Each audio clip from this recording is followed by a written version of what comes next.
Bonsoir à tous les amis, j'espère que vous allez bien. Eh bien, 25e journée de Serie A, la Juventus qui est en déplacement à l'Hellas Vérone.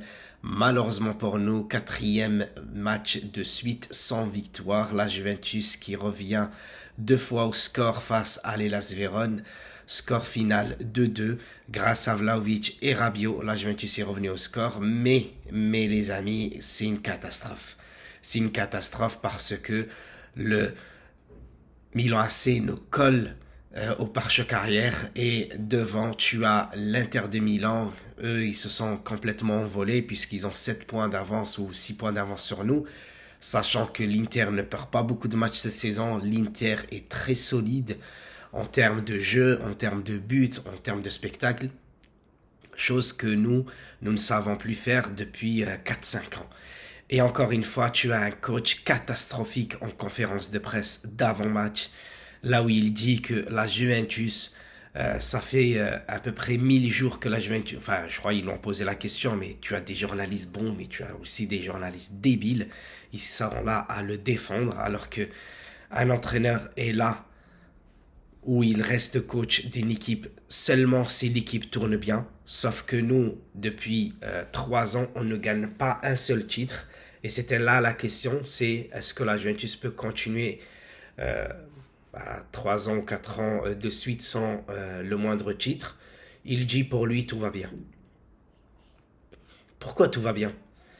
Pourquoi tout va bien? Parce que tes deux meilleurs joueurs offensifs qui sont Chiesa et Vlahovic, que tu les as achetés très très cher, un à 85 millions d'euros et le Chiesa à 60 millions. Et les deux joueurs, ils étaient très très bons à la Fiorentina. Locatelli qui était très très bon à Sassuolo. Tu as Cambiaso qui aussi était très bien quand il était prêté. Tu as Alcaraz, celui qu'on vient de prendre en prêt, que tu peux en fin de saison l'acheter presque 50 millions d'euros. Mais je veux dire, qu'est-ce qu'il te faut? Tous ces joueurs-là, je ne comprends pas. Tu ne les fais pas jouer titulaires. Vlahovic qui est souvent remplacé. Chiesa qui est souvent remplacé. Tu as Ildiz qui est bon, certes, mais qui n'a que 18 ans. Je veux dire, c'est pas sur lui que tout la Juventus doit se reposer. Tu as Chiesa qui rentre, qui met le feu sur le terrain. Tu le vois qui tente beaucoup de choses, malheureusement, à la 91e minute. Heureusement, enfin, pour le gardien qui a mis son pied, ou sinon, ça aurait été très bien pour nous. Et je veux dire, c'était aussi mérité. Parce que Vérone aussi, ils ont bien joué ce soir. La Juventus revient au score, mais parce que c'est la Juventus, ils ont des joueurs de très bonne qualité. Je veux dire, c'est normal après que des fois, même le Real Madrid, ça lui arrive de faire de très mauvais matchs face à une équipe de deuxième tableau en Espagne, mais qu'à la fin, le Real gagne. Mais c'est ça la force des grands clubs. Je veux dire, la Juventus, tu as un entraîneur qui ne donne pas satisfaction sur le terrain, qui ne, il ne sait même pas aligner 11 types deux matchs de suite ou 3 matchs de suite, tout le temps en train de faire des turnovers, je ne sais pas pourquoi. Toujours en train de faire jouer Alexandro, mais Alexandro, ce n'est pas un joueur de foot. Ce n'est plus un joueur de foot. Il a été bon la première, voire la deuxième saison avec nous, mais après, ce n'est pas un joueur de foot. Lui, il faut le faire dégager. Danilo, voilà, il a 32, il va avoir 33 ans. Tu arrives encore à mettre Rugani ou Gatti sur le banc pour faire jouer Alexandro. Ah, j'y arrive pas. Ah, mon Dieu, j'y arrive pas. Je veux dire, je suis dégoûté. Je suis même en train de penser, parce que là je suis enrhumé, je suis même en train de penser que je vais arrêter de faire les vidéos en ce moment de la Juventus tant qu'on n'a pas un nouvel entraîneur. Tout à l'heure, j'ai regardé, enfin j'ai écouté et lu des Herbi dans une interview où il disait qu'il aimerait retourner en Italie, mais Giuntoli, qu'est-ce que tu attends? Tu es le directeur sportif de la Juventus. Tu achètes de jeunes joueurs pour les faire jouer. Alcaraz, je pense que c'est toi. Donc si tu l'as fait venir, il faut qu'il joue. Si tu le fais venir et que l'entraîneur ne le veut pas, donc il va y avoir conflit entre entraîneur et directeur sportif. Tu as de très bons jeunes mais qu'ils ont juste besoin d'être entraînés par un joueur, enfin un entraîneur qui a joué au foot et qui a joué à un jeu offensif.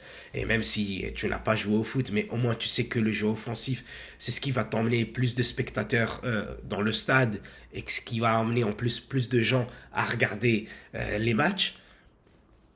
Je comprends pas. Je ne comprends pas cet entraîneur-là, pourquoi il est encore à la Juventus, sachant qu'il lui reste un an de contrat. Tu prends un joueur à presque 50 millions à la fin de saison. S'il va le faire jouer un match sur deux, ça sert à quoi? Ça sert à quoi le joueur-là, je crois, il a 20 ans ou 21 ans. Si tu le fais venir et qu'à la fin, tu ne le fais pas jouer tout le temps, ça ne sert à quoi? Ah oui, il vient d'arriver, donc il doit s'adapter. Ah non, non, non, non. Mais Vlahovic, il doit aussi s'adapter. Vlahovic, il doit aussi, à chaque fois, céder sa place à Milik. Pourquoi ne pas faire jouer Milik en banc touche? Donc pourquoi tu ne fais pas jouer, ils disent, puisqu'il est bon, donc il est jeune, il est bon, tu le fais jouer, Chiesa, tu le fais jouer, et surtout Vlahovic. Pourquoi tu ne fais pas jouer ces trois-là devant? Pourquoi tu ne changes pas ton schéma? Pourquoi tu ne joues pas en 3? Allez, tu veux toujours rester en 3, tu joues en 3. Pourquoi tu ne joues pas en 3, 4, 3? Pourquoi tu ne le fais pas? Moi, je comprends pas. Tu es un entraîneur qui ne sert à rien, qui est là à nous faire dégoûter la Juventus, parce que là, je n'arrive pas à comprendre que on est obligé de jouer en contre-attaque face à l'Hellas Vérone. Je ne comprends pas pourquoi à chaque fois on est obligé de balancer des ballons longs devant. Et si par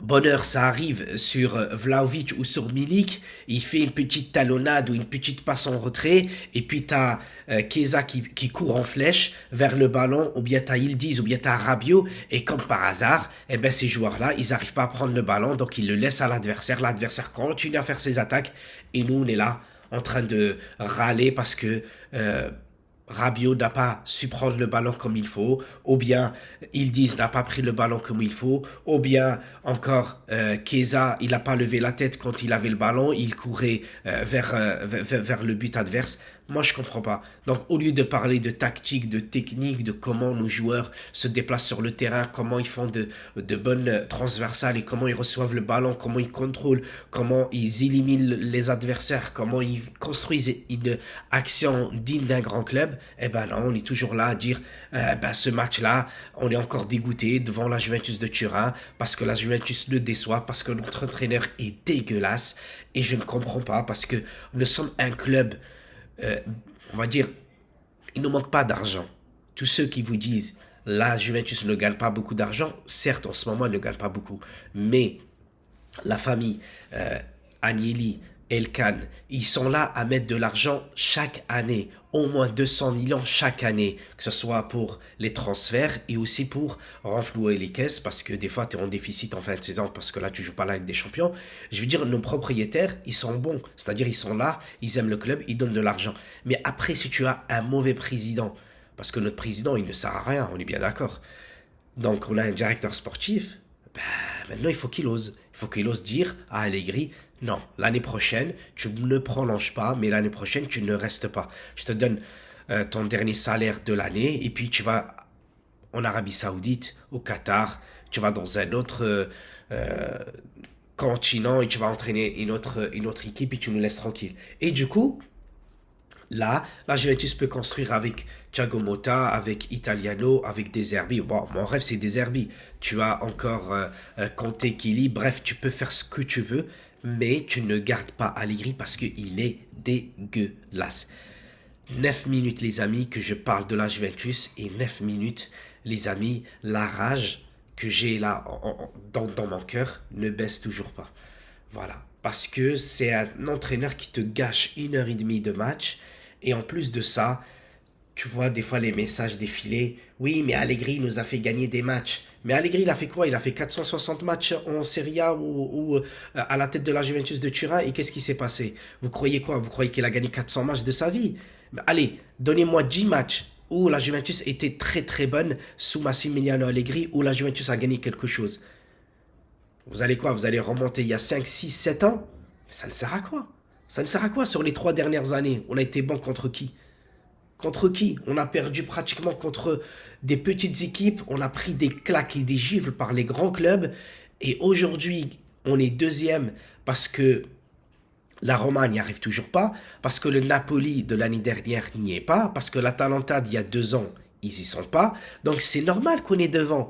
Et ne me dites pas oui, parce que là, les derniers matchs, ça arrive que la Juventus, bah, elle baisse un peu de régime et que ça arrive. Oui, ça arrive, je suis d'accord que ça arrive.